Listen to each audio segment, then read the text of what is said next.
અભિનેત્રી મોના થીબાના સ્ત્રીઓની વેશ્યાવૃત્તિના નિવેદનના ઘેરા પડઘા. અભિનેત્રીએ કહ્યું છે, વેશ્યાવૃત્તિ કરતી સ્ત્રીઓ એક સામાજિક કાર્ય કરે છે. સમગ્ર મામલે ખોડલધામ ટ્રસ્ટી જેનીબેન ઠુમરનું નિવેદન. અભિનેત્રી મોના થીબાનું નિવેદન દુર્ભાગ્યપૂર્ણ છે.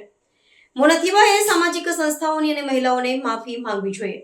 આજે સવારે ગુજરાતી પિક્ચરના કલાકાર એવા બેન શ્રી મોનાબેન થીબા દ્વારા એક સ્ટેટમેન્ટ આપવામાં આવ્યું કે વેશ્યાવૃત્તિ એ પણ એક સમાજ સેવા છે.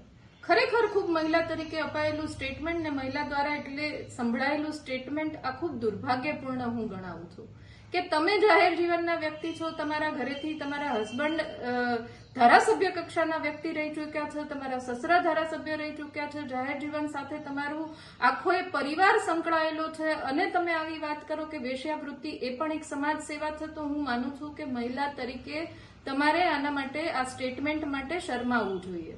કારણ કે સંજોગોને પરિસ્થિતિ કદાચ ગમે એ હશે, ઘણા સમય પછી ગુજરાતી પિક્ચરમાં તમારું પુનરાગમન થયું એના માટે તમને અભિનંદન પાઠવું છું. પણ જો આ પિક્ચરના પ્રમોશન માટે અપાયેલું સ્ટેટમેન્ટ હોય તો એ વખોડવા લાયક છે કે કોઈ પણ પ્રમોશન કરવા માટે આ પ્રકારે મહિલાઓનું અપમાન તમારે કરવું ન જોઈએ. કેટલી બધી સામાજિક સંસ્થાઓ વેશ્યાવૃત્તિમાંથી બાળકીઓને અને મહિલાઓને કાઢવા માટે દિવસ રાત મહેનત અને પ્રયત્ન કરી રહ્યા છે કે જેથી કરીને સામાજિક સ્તર ઊંચું આવે.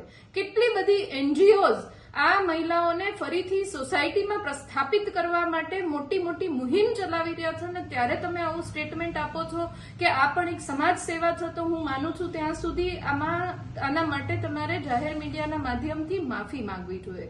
અને જો તમને એવું લાગતું હોય કે તમે જે કીધું એ બરાબર છે, તો હું પણ જાણવા માંગુ છું કે આવી સમાજ સેવા કરવા માટે કેટલી બહેનો સામેથી આવે છે કે કેટલી બહેનો આ સમાજ સેવા કરવા માટે જ્યાં છે ત્યાં પોતાની એ જ પરિસ્થિતિમાં રહેવા માંગે છે. એટલે તમે આનો અભ્યાસ કરો. જો સમાજ સેવા કહેવાતી હોય તમારા મતે, તો આનામાં કેટલી મહિલાઓ જોડાયેલી છે આ સેવા કરવા માટે અને હજી પણ એમાં ગરકાવ રહેવા માંગે છે. એટલે માનું છું ત્યાં સુધી આવા પરિવારમાંથી આવતી મહિલાઓ કે જેમાંથી તમે મોનાબેન આવો છો એને આ સ્ટેટમેન્ટ નથી શોભતું, પણ તમે જે પણ સંજોગોમાં આપ્યું હોય ભગવાન સદબુદ્ધિ આપે. માનું છું ત્યાં સુધી આપ માફી માંગશો જ અને ભવિષ્યમાં તમારો પરિવાર આટલો જાહેર જીવનમાં આગળ વધેલો છે, ભવિષ્યમાં બહેનો માટે થઈને તમે આવી કોઈ ટીકા ટિપ્પણી નહીં કરો એવી આશા પણ રાખું છું. નમસ્તે.